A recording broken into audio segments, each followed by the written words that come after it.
I think as an art form, photography is probably suffering somewhat because of the amount of stuff that you have to wade through to get to something pretty special and pretty different. And I think that the platforms are becoming more confused, and too many to kind of find those very, very talented people. So, yeah. But then, if everyone can get a slice of being creative, then that's quite good too. But I have to say I'm interested in excellence, and I like to kind of find something from someone who's really worked hard to get something and thought hard about it. I back away from this kind of, let's just shoot everything and just throw it up there. It kind of does my head in, really.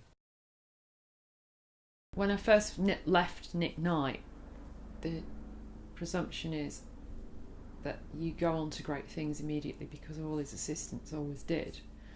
And I went to kind of Face and ID and places like that to get work, and they were like, yeah, you've got a great portfolio.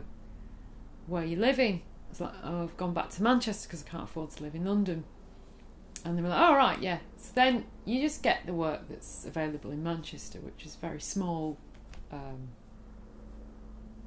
not even features, just little portraits here and there that were really not challenging me and not giving me the work that the platform I wanted. So I had to bite the bullet and come back to London. However, I don't know whether that's true now. I don't know whether you can work remotely or not. I don't really understand how the business works today. But I do know that unless you were around and you were visiting the magazines, and I'm sure it's true today, your face, it can't always be about Skype, or when you're trying to start out, people want to see, they want to talk to you, they want to know that they can trust you. And I always think face to face is probably the best way. So London, Paris, New York, I think they are the places where you have to be very successful. I'm not just talking about working for a small magazine here in a local area. I'm talking about, if you want to make a difference in the world, you have to go to one of those three cities, I think. Yeah. Possibly Berlin or Milan, I don't know. It's not my experience, but yeah. There is an element of photographer being able to, come along with their vision, and do the kind of things that they would do within that sort of genre that they've created. But at the end of the day, it's the product that they're selling that has to kind of somehow come through. And so you can't be quite so bold or selfish in a way. And I think some brands will allow a bit more creative freedom. Say, for instance, a brand like Marc Jacobs using Jürgen Teller is a very kind of unique partnership, especially now, because brands and products are so, all about that message being pushed through.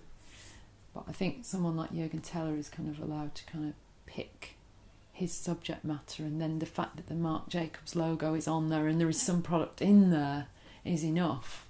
But that's a very, very unique thing these days.